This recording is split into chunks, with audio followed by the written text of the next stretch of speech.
Untuk pertanyaan yang pertama, jelaskan apa itu hakikat komunikasi antar pribadi. Di sini dijelaskan bahwa definisi antar pribadi itu dibagi menjadi 3.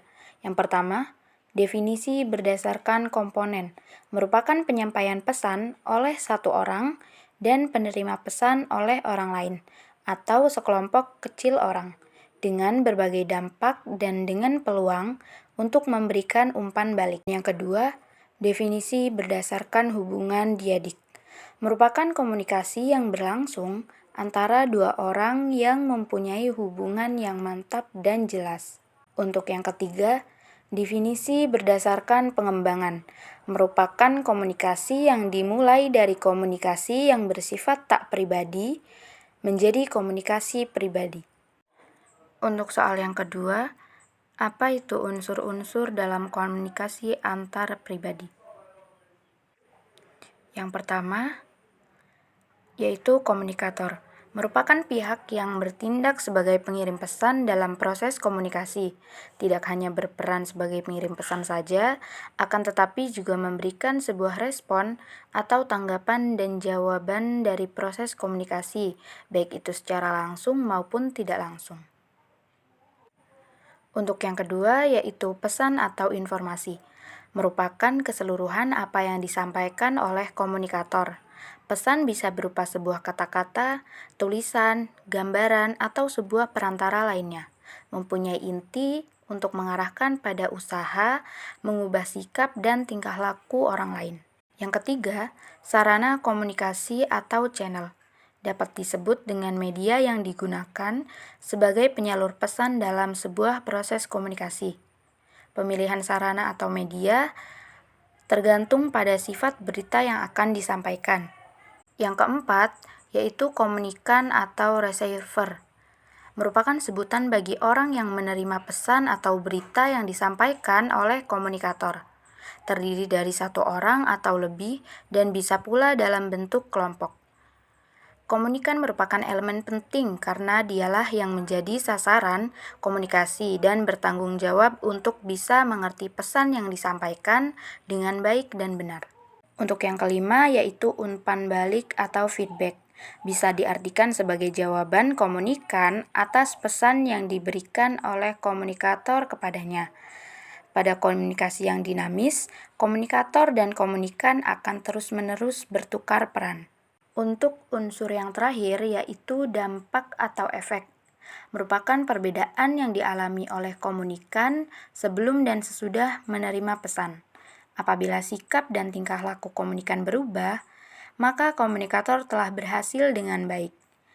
Dampak atau efek sesungguhnya dapat dilihat dari personal opinion, public opinion, atau majority opinion.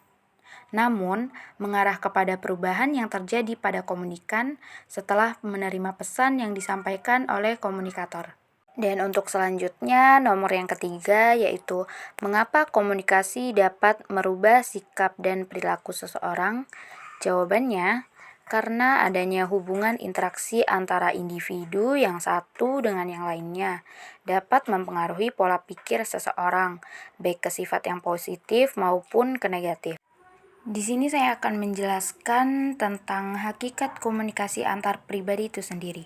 Yang pertama, Anda berbicara dengan diri sendiri, mengenal diri sendiri, mengevaluasi diri sendiri, meyakinkan diri sendiri tentang ini dan itu, mempertimbangkan keputusan yang akan diambil, dan menyiapkan pesan yang akan disampaikan kepada orang lain.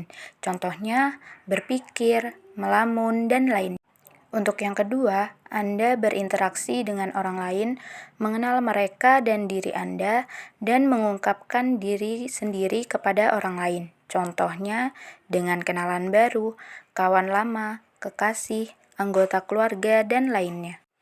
Untuk nomor yang terakhir, yaitu nomor 4. Pertanyaannya, dalam kelompok, bagaimana komunikasi berlangsung? Apa saja bentuk-bentuk komunikasi kelompok? Komunikasi akan efektif membangun hubungan dengan tim kerja dengan cara dorong dengan pertanyaan dan melakukan diskusi.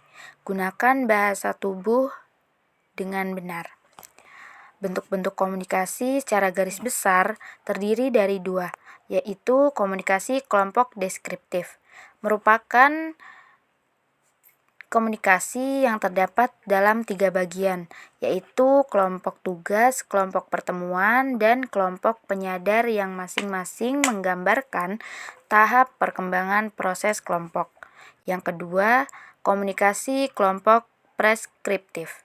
Berdasarkan formatnya, komunikasi kelompok dibagi menjadi 2 macam, yaitu kelompok privat dan publik. Yang termasuk dalam kelompok privat yaitu kelompok pertemuan, kelompok belajar, panitia, dan konferensi. Sedangkan yang termasuk dalam kelompok publik yaitu diskusi panel, wawancara terbuka, forum, dan simposium.